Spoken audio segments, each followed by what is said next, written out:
Uh, Honorable Ministre Jean Damascène Bizimana, chers amis et chers frères, Excellencies, dear friends, I would like to sincerely thank the Honorable Minister Jean Damascène for his kind invitation to join you this morning as the guest of honor to share some thoughts for a broad reflection on prevention.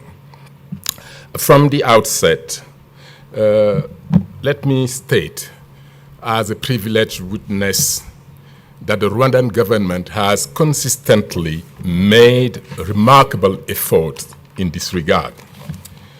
The people of Rwanda have shown the world that it is possible to heal, reconcile, and forgive even after enduring the darkest of tragedies, more towards reconciliation and forgiveness. Rwanda's community and political leaders who have set an example by advocating for peace, tolerance, and understanding deserve our highest commendation. Rwanda, its heads of state, its government, and its citizens have proven that human resilience can triumph over the darkest tragedies.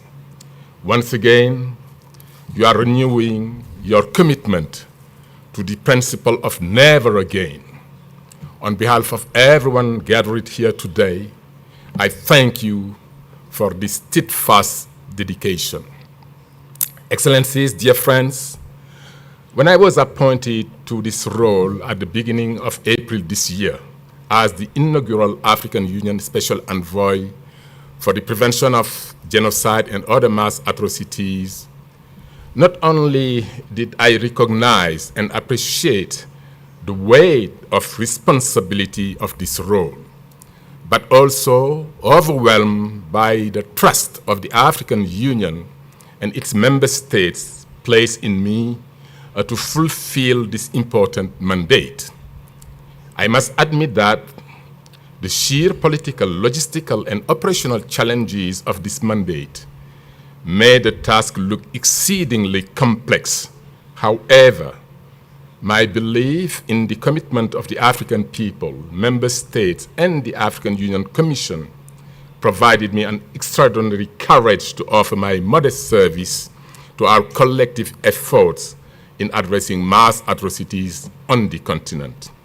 Therefore, when I was approached to take up this role, I wasted no time to express my readiness and determination with a firm belief that if our continent is to realize peace, stability, and social economic progress, Africa must take a lead in addressing triggers of mass atrocities which unfortunately continue to inflict unimaginable suffering in the lives of our people. For close to 40 years, both my personal and professional undertakings have been closely entwined with Rwanda. I remember filing in 1990 a request before the African Commission on Human and People's Rights, in which I denounced the serious and massive violations of human rights that were ongoing in Rwanda. In 1992, following the wave of arrests of thousands of people in Rwanda, I sent an emissary to Kigali to request their release. They were then released under the instruction of the president by the Attorney General of that time, Alphonse Nkubito, who alerted me.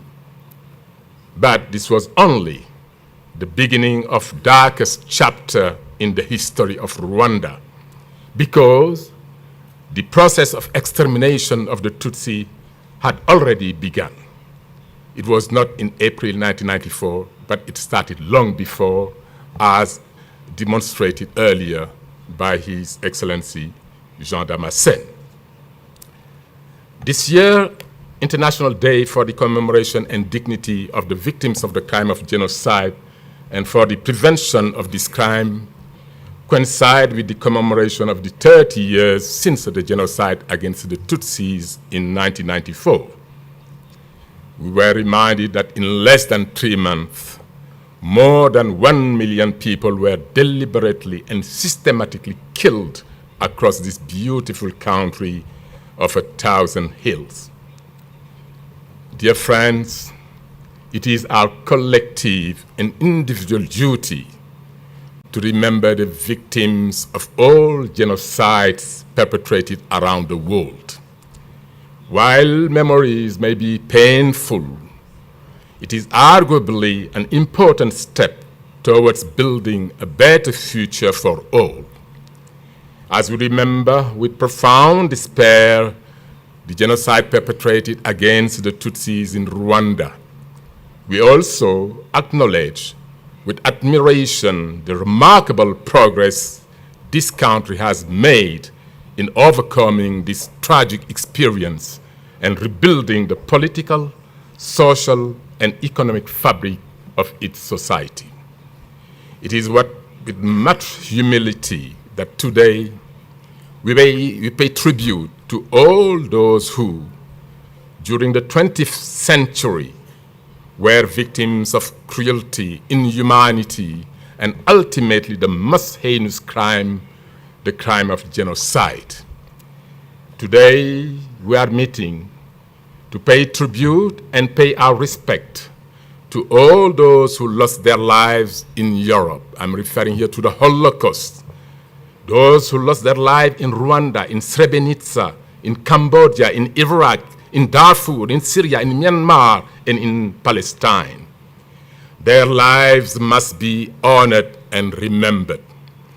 The crimes committed against them should be properly registered and documented. The denial of such heinous crime is a travesty to the victims and survivors. The fight to bring perpetrators of these crimes to justice must continue. This remembrance is in memory of the victims and for the survivors who require our support to heal and recover. The grief that the loss of those lives generated is still felt today and undoubtedly will continue to be felt. Let me say very clearly that the consequences of these crimes are not only about dealing with the past, they are about dealing with the present and about dealing with the future. Our voice is the voice of those who can speak no more. Such terrible events have lessons to teach us, and by learning from them, we are honoring those who died. We have a responsibility to do everything in our power to prevent these crimes from happening again. The commitment not to forget and the commitment to prevent are two sides of the same coin. Excellencies, dear friends, when the United Nations Charter was signed in 1945, the world had just emerged from the devastating Second World War. Lives had been lost, hopes were dashed and replaced by despair, while human rights had been relegated to the footnotes of history. The Charter was conceived not as a world constitution, but rather as a universal document which could underpin collective peace and security, recognition, and respect of the dignity of humankind, international law, and peaceful coexistence among nations and peoples. While the Charter has helped humanity preserve and enjoy relative peace and stability for almost 80 years, we must admit that we have and continue to fall short, as evidenced by ongoing conflict and violence in different parts of the world, and our continent in particular, with civilians paying the ultimate price. Indeed, the Constitutive Act of the African Union makes prevention a core part of its mission. Yet, we continue to witness rampant and widespread violations that continue to challenge this commitment. ongoing carnage in Sudan is a reminder, if we need it any at all, of the painful cost inflicted on civilians when we fail to gather courage to trigger or actuate institutions and legal frameworks we painstakingly created to precisely address challenges of this nature. While humanity continues to reaffirm the words of the Charter and the Constitutive Act of the African Union to protect our collective humanity, unfortunately, the history of mankind is littered with some tragic examples in which states have spectacularly failed in their primary duty to protect their own citizens. In some cases, states have actively engaged in actions which not only violate the fundamental rights of their people, but also breach their national and international obligations. This failure can be attributed to the weak and, in some cases, non-existent state institutions to effectively guarantee peace and security of our own people, despite having capability to do so due to domestic factors, especially political considerations.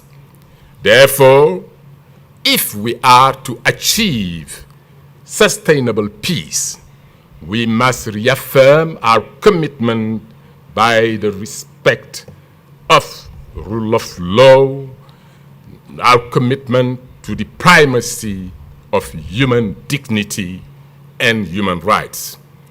Collaboration and solidarity should be our guiding light in the darkness. Excellencies, dear friends, I believe that for successful prevention approach, we must address root causes or key triggers of conflicts. Indeed, I'm particularly concerned with the growing phenomenon of hate speech and the challenges that it poses to the values and principles which unite us all. Prevention strategies can succeed when we also prioritize and address hate speech. Hate speech towards those who are or are perceived to be different can constitute an indicator and a trigger for violence and even atrocity crimes.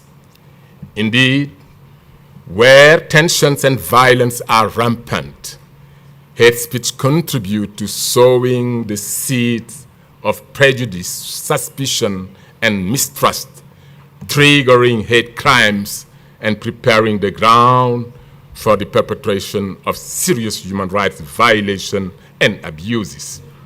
Regrettably, we have seen this pattern many times. In Rwanda, the heinous Radio Mille Collines played a key role in the 1994 genocide against the Tutsis. In the Central African Republic, the media contributed to manipulate religion and ethnicity fault lines in a way that has fractured society between Muslim and Christian. In DRC, the dehumanization of Congolese Tutsi continues to be a great cause of instability in the country and the region, and a profound source of concern to my mandate. Similarly, the conflict in South Sudan started as a political crisis where hate speech across ethnic lines was encouraged and instigated. To quote the words of the Secretary General of the United Nations, hate speech is in itself an attack on tolerance, inclusion, diversity, and the very essence of our human rights norms and principles. It undermines social cohesion, erodes shared values, and can lay the foundation for violence, setting back the cause of peace, stability, sustainable development, and the fulfillment of human rights for all. End of quote. Let me use this opportunity to raise the urgent need to combat intolerance, racism, negative ethnicity, xenophobia, and all forms of intolerance. In this country, the genocide didn't start with the machetes, but rather with the dehumanization of the Tutsi. We should combat intolerance, treat our fellow human beings with dignity and respect. We cannot just speak about preventing genocide and then fail to take timely action to prevent it. I had the opportunity to visit the Nkamira Transit Center and meet with Congolese asylum seekers, the majority belonging to the Tutsi community coming from the eastern part of DRC. I was deeply moved by the accounts of the horrors they had lived through: massacres, rape, torture, sexual slavery, forced displacement, and the destruction of their communities, simply because of the beliefs that they hold, simply because of who they are, simply because of their identity. It is difficult to grasp that human beings can be so inhuman and in such a deliberate way. You can sense the trauma some of them are suffering, and which prompted me to make a call for a trauma counselor to be recruited to assisting them. I wish I had enough money in my pocket. I would have today recruited such a trauma counselor and dispatched him to look into the trauma of those asylum seekers. Let me also say that I was shocked to hear testimonies of IDPs in Goma whose living conditions are so dire that every week 3 deaths and 7 cases of gender-based violence are reported in the camp. The youth of the Masisi territory residing in the camp organized yesterday a music festival in Mugunga to promoting peaceful coexistence in the IDP's camp. I personally made a symbolic contribution through a CSO woman leader who delivered a message of peace awareness and peaceful coexistence among all communities without distinction. I strongly believe that it's possible to defeat those who are spreading hate speech if we encourage those who stand for inclusion, non-discrimination, to continue their activities aimed to promote peaceful living together. It is equally important that African leaders commit themselves to engage in constructive management of diversity, ensuring that none of their citizens is excluded because of their identity. We remember what happened in Côte d'Ivoire because of the so-called ivory tea, ivory tea, they said in French. Today, we are not short of knowledge about the precursors and warning signs of these crimes. We know how they developed, but in many cases, we are still failing to do enough or to act early enough to prevent the crimes from happening. We can and must work to support states to heal societies that are recovering from trauma. But we must all, every one of us, do more to ensure that crimes that lead to this trauma never happen. Let us not continue to repeat the mistakes of the past. Excellencies, dear friends, while commemorating those people who suffered the most egregious of human rights violations, we remember also our past failings and are reminded of the international community obligations to prevent future crimes of genocide. We have witnessed the consequences of a Security Council that is unable to agree on effective collective action against situations in which serious violations are being committed. Without timely and decisive action, situations deteriorate and the risk that vulnerable populations suffer the horrors of atrocity crime rises. We must and can do better. This should be our greatest homage to the victims of the crimes of genocide. The Council cannot protect them now, but can work to protect many who require that assistance. Let us honor the victims of genocide of yesterday by preventing other genocides in the future. Recently, a Russian veto prevented a resolution aimed to protect the Sudanese population under the pretext of sovereignty. Let's not forget that sovereignty is responsibility. No one can hide behind sovereignty to allow its population to be killed, and particularly when it is killings taken place because of their identity.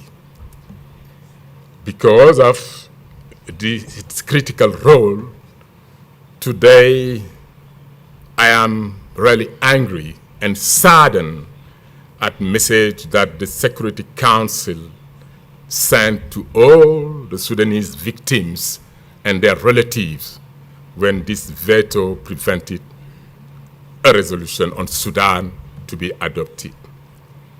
At the African Union also, we must do a better job at implementing the principles that guide this organization and advocate for the rights of all people to live full lives in a safe and peaceful environment. Minister Jean Adama reminded us the report which was published following the Commission of Inquiry which was set in place by the OAU. And as a result of their findings, at the time of the adoption of the Constitutive Act, the African leaders decided to include a very important provisions which I call the principle of non-interference. I'm referring to Article 4H of the African Union Constitutions, which make it an obligation for African states to fulfill that obligation of protecting people who are facing the risk of genocide, crimes against humanity, and war crimes. Unfortunately, the African Union is failing to implement that provision. So let me simply say that as we focus on preventive approach to countering extremism and hate speech, we must reaffirm our commitment to work together to advance tolerance among diverse groups of our people. We should strive to promote education that specifically opens young minds to the other, those who are culturally and religiously different, and show them how the only future that works is one in which all people are respected as equals, whatever their faith or culture may be. We should support and encourage young people to see a world of fairness, justice, and empowerment. We can achieve this through education that recognize our differences and values and yet uphold such attributes as a source of our strength for respect and peaceful coexistence. It is therefore with a very warm heart and sincere appreciation of the government of Rwanda and its people that I welcome the African Center for the Genocide Prevention, ACGP.